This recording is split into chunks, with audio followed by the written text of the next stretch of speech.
Good morning everyone. Yes, now again I am here for to you.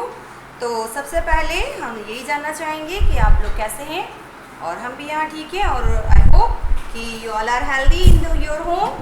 So now they start our online classes. तो आज की हिंदी की online class में बेटा हम अपनी पेंसिल बुक का जो चैप्टर 8 है क्रिया है ना, उसे ले रहे हैं। कोई भी कंफ्यूज ना हो कि मैम ये कहाँ पर है, ये पेंसिल ग्रामर बुक में है हमारे, ठीक है। और इसके सेम वन को अभी हम लोग पढ़ रहे हैं, सभी को अच्छे से पता है। इसके लिए सबसे पहले आप लोग अपनी बुक ओपन करेंगे, उसमें पेज नंबर 164 और 165 हम लोग आज स्टार्ट करेंगे। क्रिया शब्द बेटा, क्रिया शब्द अपने आप में बहुत छोटा सा है और उसी तरह से उसकी डेफिनेशन, उसका वर्क भी उतना ही आसान है। क्रिया को जानने के लिए, समझने के लिए हमें सिर्फ एक ही काम करना पड़ेगा। क्या? हमें अपने प्रतिदिन के वाक्यों को एक बार अपने मन में दोहराना है। क्यों दोहराना है? देखिए, जैसे आपको यहाँ पर कुछ वाक्य दिए गए हैं। सी, मम्मी स्वेटर बुन रही है, अभी ठंड आने वाली है ना। दादाजी अखबार पढ़ रहे हैं, ये डेली रूटीन का सेंटेंस है। अमन पढ़ाई कर रहा है, पूनम नृत्य कर रही है, मेज पर फल रखे हैं। तो इन सभी सेंटेंस में, वाक्यों में देखिए रंगीन शब्द जो हमें दिए गए हैं है ना, वो सारे नीले रंग से हैं बेटा। नीले रंग से जो हमें शब्द दिए गए हैं, आपने अगर एक बार ध्यान दी, ये सभी वाक्य के अंत में आ रहे हैं, है ना। जिन शब्दों से किसी काम के करने या होने का पता चलता है, जैसे बुनना, पढ़ना, है ना, और नृत्य करना, रखा होना, ये सभी अपने आप में काम है बेटा। अर्थात काम करने या होने को बताने वाला जो शब्द होता है उसे हम लोग क्रिया कहते हैं। क्रिया कर्म से बना है बेटा। कर्म मतलब के कार्य। हमने इस टॉपिक पर आने से पहले कई सारे टॉपिक पढ़े थे। भाषा, व्याकरण, संज्ञा, सर्वनाम, शब्द, वाक्य, वचन, लिंग, विशेषण, सर्वनाम, सबके टाइप्स भी हमने पढ़े थे। सबसे अंत में हमारी क्रिया आई है। मैंने आप लोगों से कहा था, जब वाक्य सिखाया था, तो हमने मैं भोजन कर रहा हूँ, वाक्य जब हमने बनाना सिखाया था तो हमने कहा था कि वाक्य जो होता है बेटा, वो 3 अंग होते हैं उसके, कर्ता, कर्म और क्रिया, है ना। यानी कोई भी वाक्य इन 3 के बिना बन ही नहीं सकता, और अगर बनेगा तो उसका कोई अर्थ नहीं होता है। यानी किसी भी अर्थपूर्ण वाक्य के लिए उसमें कर्ता का होना, मतलब जो काम कर रहा है, कर्म मतलब वो जिस काम को कर रहा है वो, और क्रिया उसको करने का जो काम है, वो तीनों चीज का होना जरूरी होता है। खाना रखा है सामने, लेकिन खाने की क्रिया तो हमें करना पड़ेगी ना। कई बार हम बोलते हैं मैं खाना खाता हूँ, मुझे खाना खाना है। मम्मी मुझे भूख लगी है, खाना खाना है। एक ही शब्द आप 2 बार लेते हैं, लेकिन जब आप इन्हें एक ही वाक्य में प्रयोग करते हैं, मुझे खाना खाना है, तब क्या इन दोनों शब्दों का, जो कि एक जैसे हैं, एक ही अर्थ होता है क्या? है ना? नहीं। मुझे खाना खाना है, यहाँ खाना मतलब कर्म, वो वस्तु है, और खाना है मतलब उसको खाने का काम करना है।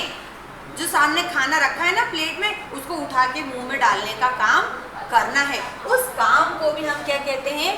खाना। वैसे तो ये वाक्य बहुत गलत है, लेकिन बहुत बार हमने दैनिक दिनचर्या में ये वाक्य सुने हैं। कायदे से क्या होता है? मुझे भोजन करना है, क्योंकि एक ही शब्द हर बार कर्म और क्रिया दोनों में समान रूप से प्रयोग हो, ये नहीं हो सकता है। ठीक है, चलिए अब इसकी एक सरल सी परिभाषा पहले हम लिख देते हैं। शब्द से किसी कार्य के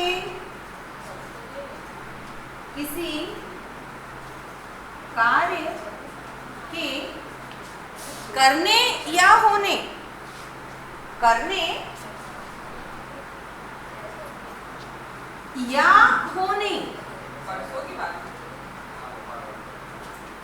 का ज्ञान हो, उसे क्रिया कहते हैं। उसे क्रिया कहते हैं।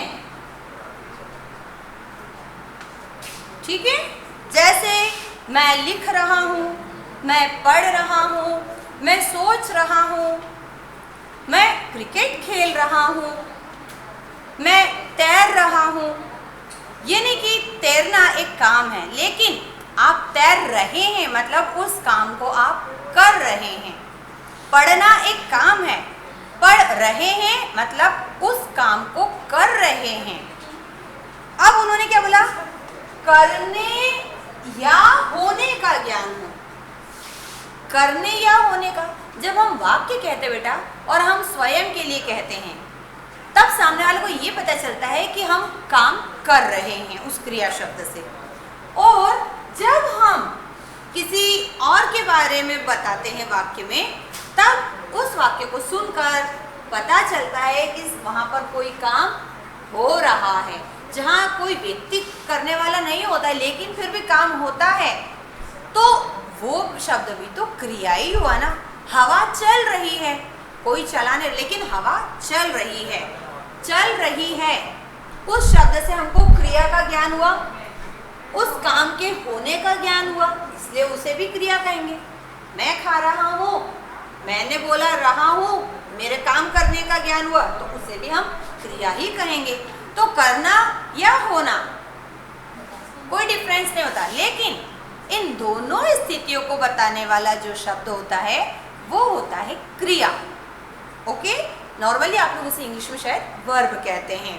और इसका कहाँ कहाँ प्रयोग किया जाता है आप लोग बहुत अच्छे से जानते हैं, क्योंकि बिना क्रिया शब्द के वाक्य पूर्ण होता ही नहीं है।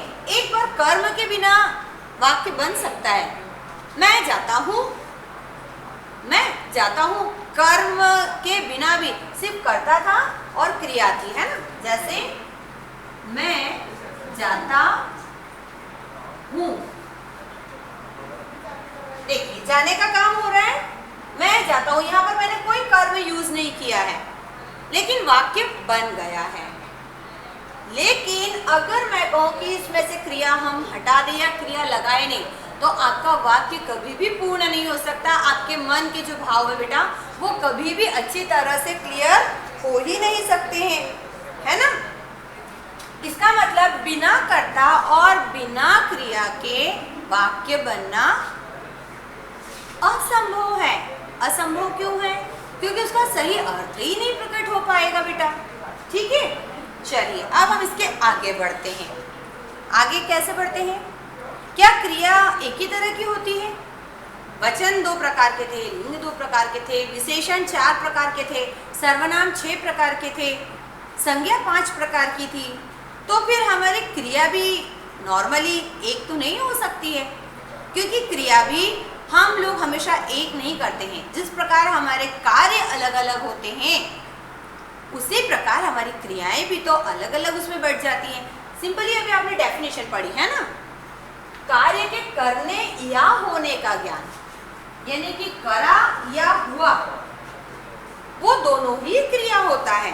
करना मतलब मनुष्य के द्वारा, होना मतलब जो अपने आप हो जाता है।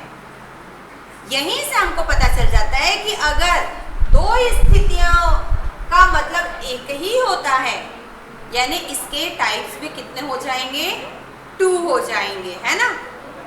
यहाँ हमने किया और यहाँ मन से हो गया, और दोनों ही क्रिया है। तो क्रिया के कितने भेद हो गए? 2 भेद हो गए। देखिए आपकी पुस्तक में दिया गया है, क्रिया के 2 भेद होते हैं। कैसे? एक होती है सकर्मक क्रिया बेटा, और एक होती है अकर्मक। ठीक है। अब सकर्मक और अकर्मक में क्या अंतर होता है, इसको समझने के लिए हम क्या करेंगे बेटा, देखिए यहाँ पर हम छोटा सा चार्ट बना रहे हैं। ये है आपका क्रिया, इसके दो हिस्से हैं, एक है सकर्मक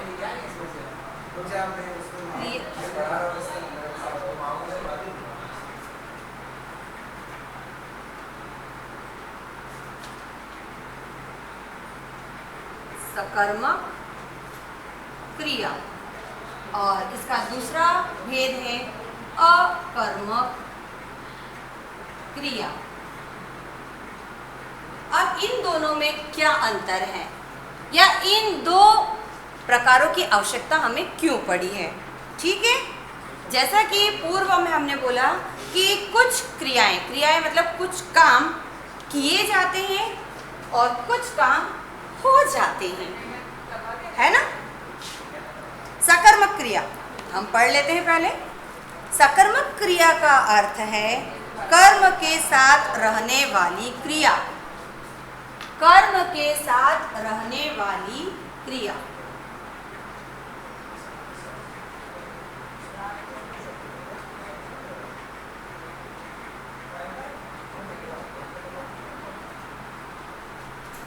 ये सबसे सरल तरीका है दोनों क्रियाओं में भेद को याद करने का। और अकर्मक क्रिया का अर्थ है कर्म के बिना होने वाली क्रिया, कर्म के बिना होने वाली क्रिया।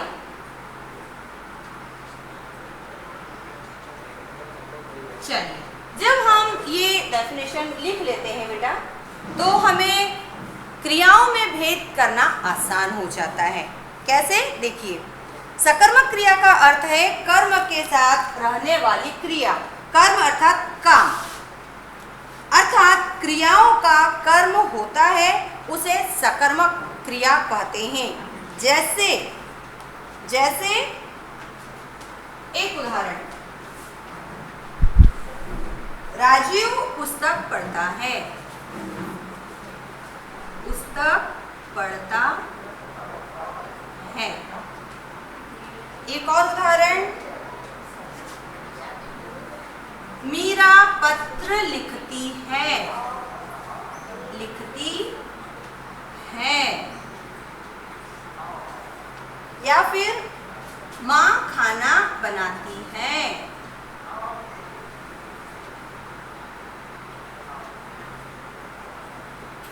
जरा इन वाक्यों को एक बार ध्यान से पढ़ लीजिए। माँ खाना बनाती है। अक्सर बच्चों को सकर्मक क्रिया और अकर्मक क्रिया में बहुत ज़्यादा उलझन होती है। मैम कैसे पहचाने कि ये सकर्मक क्रिया है और ये अकर्मक क्रिया है ना। तो उसका बहुत सरल उपाय हमें दिया गया है बेटा। क्रियाओं का कर्म, क्रिया का कर्म जहाँ पर इसके साथ में होता है वो होता है सकर्मक। चलिए हम आपको अब यही बता देते हैं। हमने अभी कहा था कि हर वाक्य में बेटा एक कर्ता होता है, एक कर्म होता है और एक क्रिया होती है। कर्म मतलब के काम, ठीक है, और उसको करने की जो स्थिति होती है उसे कहते हैं क्रिया। या जिस शब्द से हमको ये पता चले कि ये वाला इससे रिलेटेड है और इसको किया जा रहा है, पुस्तक को पढ़ा जा रहा है, पत्र को लिखा जा रहा है, यानी कर्म को किया जा रहा है। जिस शब्द से हमें ये पता चलता है उस शब्द को हम लोग कहते हैं क्रिया। क्या कहते हैं बेटा? क्रिया कहते हैं।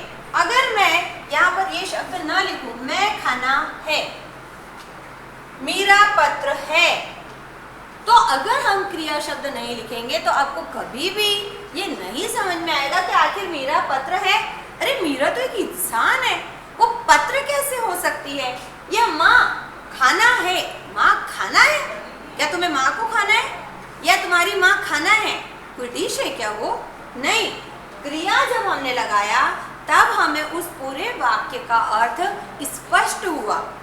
ये नहीं कि अगर आप सोचें कि मैं सिर्फ कर्ता कर लिख दूं, कर्म लिख दूं और हो गया मेरा वाक्य पूरा। तो पुनः दोहरा रही हूं बेटा, एक बार बिना कर्म के, कर्म मतलब काम, बिना काम के वाक्य बन सकता है, लेकिन बिना क्रिया के वाक्य नहीं बन सकता है ना? क्यों? क्योंकि ये आरंभ है और ये अंत है। आरंभ और अंत में से आप एक भी कोई सा भी चीज हटा देंगे, शब्द हटा देंगे, तो वो वाक्य पूर्ण नहीं हो पाएगा। बीच में आप चाहे जितना लगा भी सकते हैं और हटा भी सकते हैं, लेकिन आप किसी भी वाक्य का आरंभ और अंत बदल नहीं सकते, ना ही उसे स्किप कर सकते हैं। ठीक है? जैसे राजू पुस्तक है, पुस्तक हटा दो तो राजू पढ़ता है। हाँ ठीक है ना, पढ़ता है। अब वो कुछ भी पढ़ सकता है, पुस्तक पढ़ रहा है, मैगजीन पढ़ रहा है, पेपर पढ़ रहा है, कुछ भी पढ़ सकता है। लेकिन अगर मैं पढ़ने का काम ही हटा दूं, है ना, आप बैठे हो, आपके सामने खाना रखा है और मैं कह दूं कि आप उसे खा नहीं सकते हो। आपको खाना तो मिला है लेकिन उसको खाने का काम नहीं करना है। आपको काम मैंने दे दिया है, ये खाना है ना जो, ये आपका काम है, लेकिन आपको इसको खाना नहीं है, तो क्या होगा? खाना रखा है, उसको खा नहीं सकता हूं। उसको खाने के लिए क्या करना पड़ेगा? आपके सामने जो काम रखा है ना, उसको करना पड़ेगा। आपको खाने को खाना पड़ेगा। या फिर मान लीजिए आपके हाथ में पेन है और मैंने कहा आपको पत्र लिखना है, लेकिन आपको लिखने के लिए नहीं बोला, पत्र। अब ये पेन है और सामने कागज भी है, पत्र मेरे दिमाग में भी है, मगर मुझे लिखने से मना किया हुआ है। अब काम तो दे दिया है लेटर राइटिंग का, मगर ये भी बोला है कि लिखने का काम नहीं करना है। काम है मगर करना नहीं है। How is possible? कैसे हो सकता है? भैया काम तो होगा जब उसको हम करेंगे। आपने करने का मना कर दिया है लेकिन काम दे दिया है। तो इससे ये पता चलता है कि अगर हमारे दैनिक जीवन में नॉर्मली भी अगर हमें सिर्फ काम दे दिया जाए लेकिन करने नहीं दिया जाए, तो वो काम कभी पूरा होगा ही नहीं, क्योंकि काम के पूरा होने के लिए उसका करना जरूरी है। उसी तरह से बेटा वाक्य में भी काम के साथ क्रिया का होना जरूरी है। यानी कि करने वाला तैयार है, उसका काम भी तैयार है, मगर उसको करना तो पड़ेगा। वो जब तक नहीं करेंगी तब तक वो काम कैसे होगा?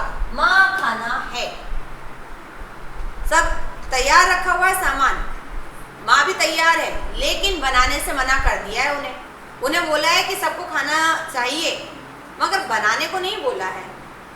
तो अब कैसे करेंगे? हमें एक शब्द उन्हें बोलना पड़ेगा, माँ खाना बनाओ, या माँ खाना बनाती है। अगर बिना शब्द के आपके लाइफ के काम पूरे नहीं हो सकते हैं, तो बिना शब्द के आपका वाक्य भी अपने आप में पूर्ण कैसे होगा? इसलिए हमारी भाषा में, हमारे वाक्य में क्रिया बहुत ज़्यादा ज़रूरी होती है। जितना करने वाला ज़रूरी है, जितना काम ज़रूरी है, उतना ही उसको करने की क्रिया भी ज़रूरी है। ठीक है? एक बार पुनः सकर्मक। स का मतलब होता है साथ में, कर्म मतलब काम। काम के साथ जो क्रिया रहती है, क्रिया मतलब फिर बोल रहे बेटा, काम को बताने वाला शब्द, क्रिया काम को बताने वाला शब्द। क्रिया को हम लोग नॉर्मली वो कहते हैं, आपने मान लीजिए ये पेन रखी है बेटा, इसको मैंने जो उठाने के लिए काम किया, मेहनत की, उसे कहते हैं क्रिया। याद रखिए, हमेशा क्रिया में ताकत लगती है, मेहनत लगती है, वही वास्तव में कार्य और क्रिया होता है बेटा। ठीक है? उसके बाद में है आपका अकर्मक क्रिया।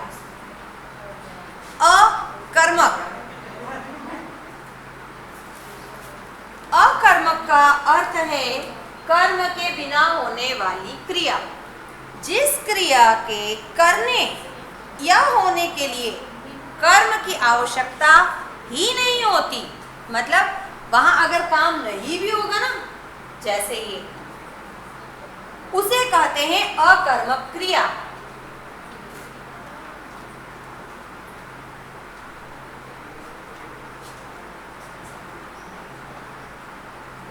यहां पर आपके पास काम था भोजन और उसको करने का काम आप कर रहे थे, लेकिन यहाँ पर देखो मैं जाता हूँ, आपने यहाँ पर स्वयं कर्ता को रखा और क्रिया कर दी, काम नहीं रखा कि मैं घर जाता हूँ या विद्यालय जाता हूँ। अगर हम ऐसा लिख देते बेटा, इसका मतलब आपकी क्रिया को एक काम मिल जाता। जा रहा हूँ सड़क पे चले जा रहा हूँ, गली में घूम रहा हूँ, घर में ही घूम रहा हूँ, मैं जाता हूँ, भले इस कमरे से उस कमरे में जाता हूँ, भले अपने कमरे से मैं टॉयलेट में जाता हूँ, भले मैं अपने घर से बाहर अपने आंगन में जाता हूँ, मैं जाता हूँ। अगर मैंने इतना बोल दिया मतलब इनफ है, अब उसमें आप अपना दिमाग लगाते रहो कि कहाँ जाता हूँ, उससे कोई फर्क नहीं पड़ रहा है। जाता हूँ, हाँ ठीक है ना, व्यक्ति जा रहा है। लेकिन अगर मैंने कहा मैं विद्यालय जाता हूँ, यानी कि आपके पास स्पेशल काम है, आप यहाँ से निकल के कहाँ जाओगे, सीधे विद्यालय ही जाओगे।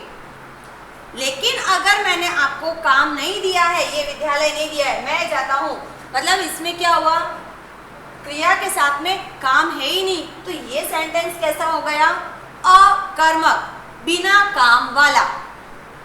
और सरल शब्दों में यही कहेंगे, जो क्रिया काम के साथ होती है वो सकर्मक, और जो क्रिया बिना काम के होती है वो होती है अकर्मक। हवा चल रही है तो चल रही है, कोई उसका स्पेशल रीजन तो है नहीं, उसको कोई काम थोड़ी दिया गया कि हवा तुझे चलना ही है, उसका जब मन होता है तब चलती है, जब नहीं होता है तब नहीं चलती है। नदी बहती है, बह रही है, उसको किसी ने कोई फोर्स नहीं किया है, नदी उत्तर दिशा में बहती है या नदी इधर ही बहती है, उसका मन जिधर होता है वो बहती है, वो अकर्मक है, वो काम तो कर रही है बहने का, लेकिन उसका कोई रीजन ही नहीं है, कोई मतलब ही नहीं है। इसलिए वहां पर जो शब्द आपने यूज किया बहती है, वो कैसा हो जाता है, अकर्मक हो जाता है बेटा। जैसे आपको इसमें हम कुछ वाक्य लिख रहे हैं बेटा, जैसे एक वाक्य है आपका, शेर दहाड़ता है, शेर दहाड़ता है ना, दहाड़ रहा है, उसका मान है। या फिर पक्षी उड़ते हैं, पक्षी उड़ते हैं, पक्षी उनका मन है, उड़ रहे हैं, यहाँ वहां जाए जहां उड़ रहे हैं। या फिर मान लीजिए हमने लिखा राम हंसता है,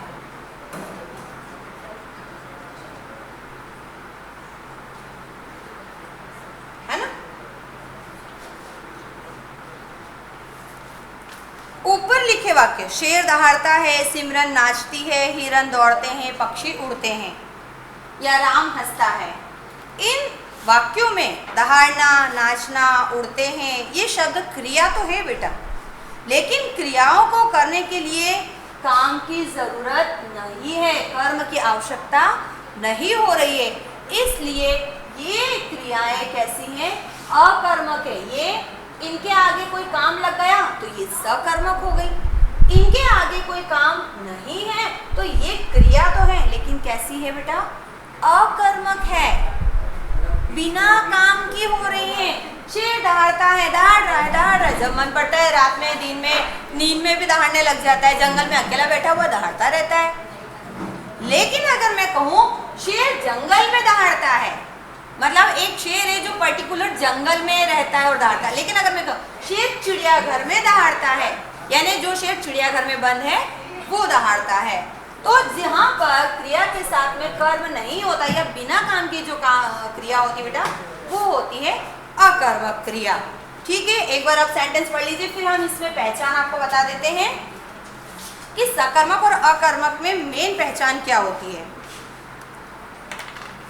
ऊपर लिखे वाक्यों को ध्यान से पढ़िए। राजीव क्या पढ़ता है, अगर मैं इसका प्रश्न बना दूं, क्या पढ़ता है ना। फिर मीरा क्या लिखती है,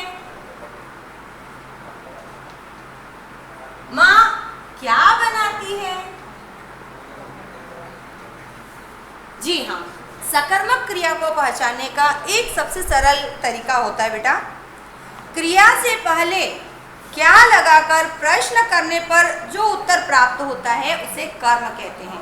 आप लोग अक्सर ही बोलते ना मैम कर्म किसे कहते हैं, कर्म। हमेशा याद रखिए बेटा, आपको अगर कर्म पहचाना है कि वाक्य में कर्म कौन सा है, तो एक काम करना, पूरे वाक्य को पढ़ना और जो मेन क्रिया वाला शब्द है उसके पहले क्या लगा देना, आपको पता चल जाएगा कि उस वाक्य में कर्म वाला शब्द कौन सा है। अगर आप सेंटेंस को प्रश्न वाले वाक्य में बदल सकते हो तो समझ जाओ कि वो वाले वाक्य में सकर्मक क्रिया प्रयोग हुई है। अगर आपका वाक्य अकर्मक है तो उसका प्रश्न नहीं बन पाएगा।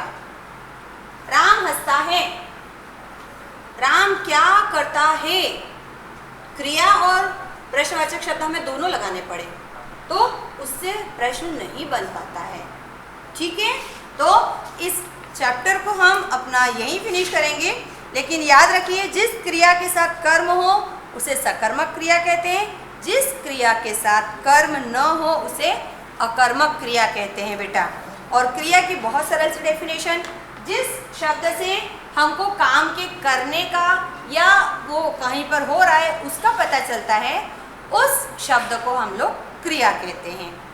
Okay, everything is clear. इसके बाद भी यदि आपको कोई डाउट है बेटा तो आप बाकायदा हमसे पूछ सकते हैं, लेकिन हम आज दिन भर में जो भी पढ़े हैं उसे एक बार घर में अवश्य दोहराएं और पढ़ कर देखें। ठीक है, तो हम अपने अगले लेक्चर में फिर से मिलेंगे इस पार्ट की एक्सरसाइज के लिए। तो सभी लोग अपनी बुक और पेंसिल लेकर तैयार होकर आइएगा और तब तक के लिए बाय बाय।